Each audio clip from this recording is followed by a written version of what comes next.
I began to die as soon as I allowed the virus in your mom affect me. And I'm scared that she will also affect you as time goes on. My princess, don't let it happen. If not, you will die.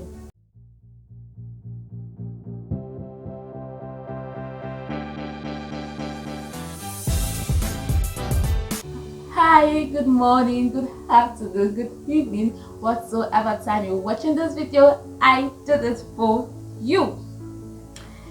Okay, so to my returning subscribers, thank you for always coming back to watch me. And to the new person who came across this video today, this is the first time you're coming across my video, you are very much welcome. I'm glad you did come across my video today.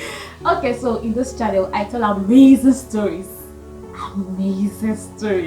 fiction stories, true life stories, and you will also get to hear people tell their stories as time goes on. Yeah, so the stories teaches a lot of things. It inspires. It also gets you exposed to the right things, to the things you should be exposed to.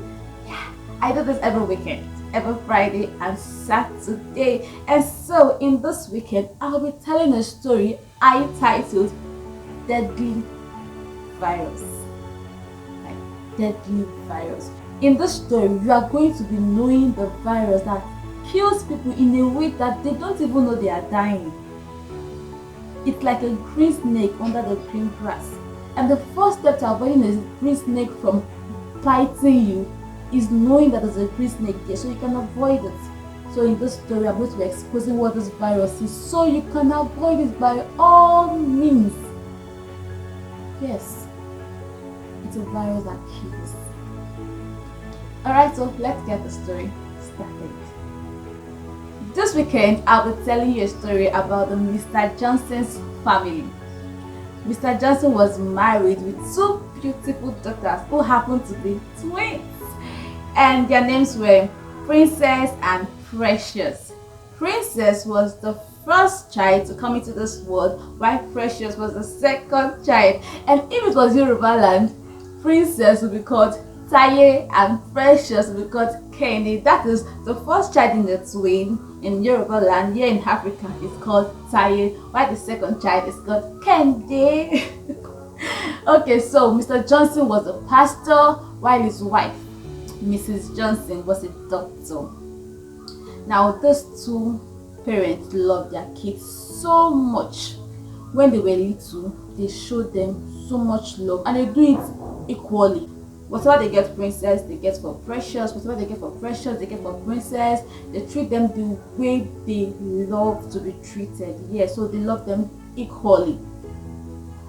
But as these girls grew up, Mrs. Johnson love tilted towards Precious, and Mr. Johnson wasn't happy about it. No, he wasn't at all. He always told his wife, "Don't do this. You will affect the relationship between those two girls. You will affect Princess' mental health, especially." But Mrs. Johnson's response was always, "Okay, I've heard you, but then nothing really changes." And this is actually what caused it. As these girls grew up, something began to form in them. Princess started taking interest in music, and at some point, she started confessing positively that she was going to be a gospel music artist. And Mrs. Johnson did not like it at all. She despised it. She hated that fact. Mrs. Johnson wanted her two daughters to take after her. She was a medical doctor. She wanted her daughters to be doctors. And yes, Precious wanted to be a doctor. So you see why she loved Precious. You see why the love was tilting towards Precious. As Precious grew, she started having interest in health-related issues, which really got her mother close to her, but Princess afar off. And actually, she tried to convince Princess, but Mr. Johnson, her husband, warned her several and told her to stop it. Yes.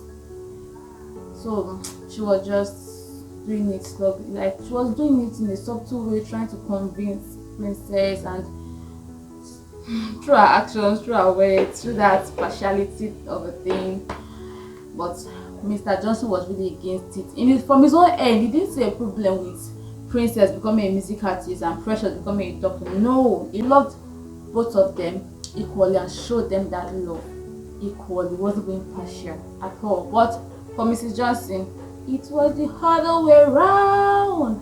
Like it was the other way around, and it was not good for Princess especially. One day, Princess went to the parlor.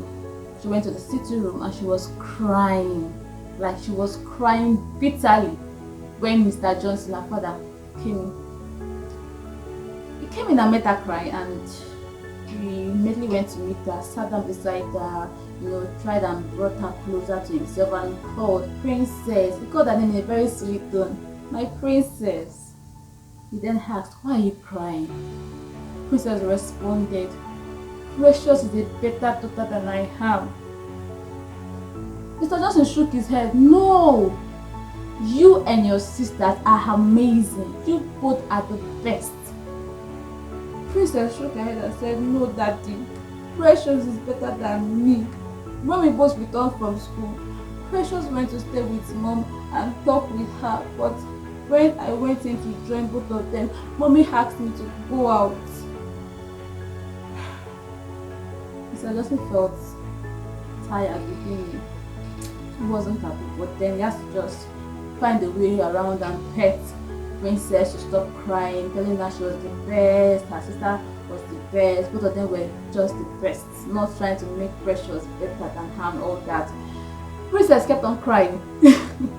After a very long time, he was able to calm her down. Later that night, when himself and his wife, Mrs. Johnson, were in the room, he brought up the discussion of what happened earlier. That's what happened between Princess and Precious and the whole thing.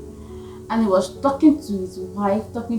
He was actually talking calmly. He wasn't shouting at her. He was just in a very calm way. But then his wife, Mrs. Johnson, was not even looking at his face. Like she wasn't showing any interest in his complaints. She just kept pressing her phone and smiling to it. And this really got Mr. Johnson irritated. Like, how would you be talking to somebody, talking to your wife, talking to your partner, and then all he or she is doing is just be pressing his phone? That's very annoying. Like, it's very annoying. Personally, I hate it. Though I'm not married yet, but I'm married talking to a friend and he or she's pressing his phone, getting annoyed. Why would I be talking to you pressing your phone? Anyways, that by the way.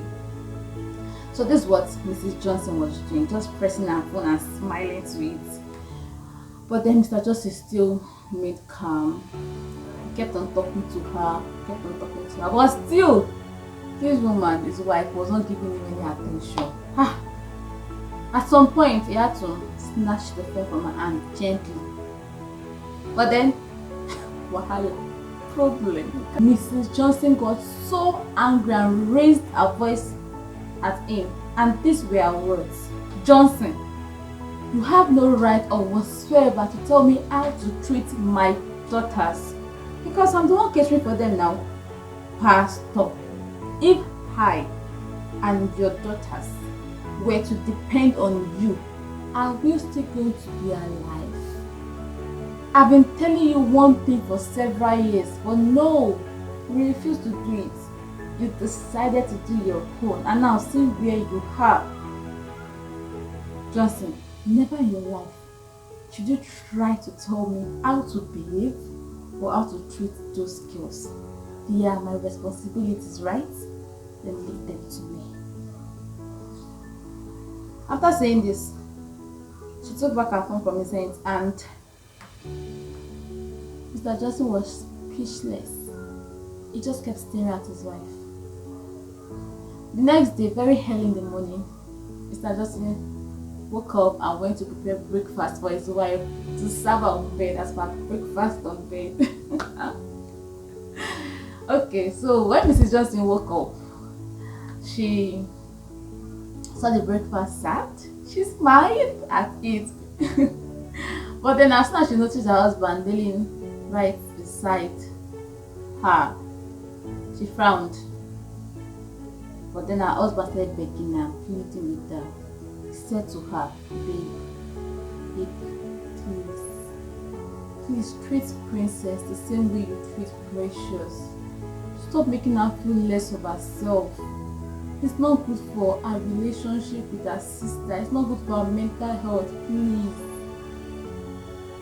Mrs. Johnson did not say anything to her husband. She just gave a deaf ears to it and started enjoying the breakfast her husband prepared, like the fried egg with this bread, well toasted, and a very hot, delicious tea. Like tea was thick.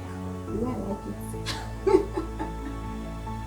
The way she likes it. But then, in her mind, she was saying that she was going to try to adjust her ways, but she didn't say it to her husband. She just kept her face for her husband. But in her mind, she was like, okay, I'll try. But it did not really work because she really did not like that music. She didn't want that. Anyways, those girls grew up so fast and they got into senior class. At that time, they were both in SS3. But unfortunately, something bad happened.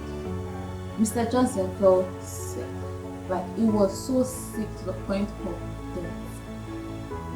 And one day, while he lay on the hospital bed with Princess seated by his side alone, he said to her, I began to die as soon as I allowed the virus in your mom affect me. And I'm scared that she will also affect you as time goes on. My princess, don't let it happen.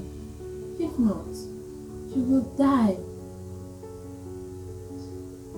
Princess was confused as she responded, Daddy, Mommy is a medical doctor. How will she affect you with a virus? And Daddy responded, the virus I speak of is not of the body, but of the soul, which will eventually affect the spirit and probably the body, just like the way it's doing to mine. At this point, Princess really got scared and more confused. But before she could ask further questions, her father kicked the cat. That means her father had already died. For Princess, that was the beginning of another story of her life. That was something else. At this point, what do you think about this family? What do you think about Mrs. Johnson? Do you have any experience similar to this? And what do you think this virus is? Throw in your opinions in the comment section. Throw in your guesses in the comment section. Also, like the story, do well to subscribe to this channel for the second part of the story. You don't want to miss it. Subscribe to this channel and click that notification bell so as soon as I drop the second part of the story tomorrow in this channel, you'll be the first person to know about it. Also, do well to share it to your lovers and see you tomorrow in this channel. Bye.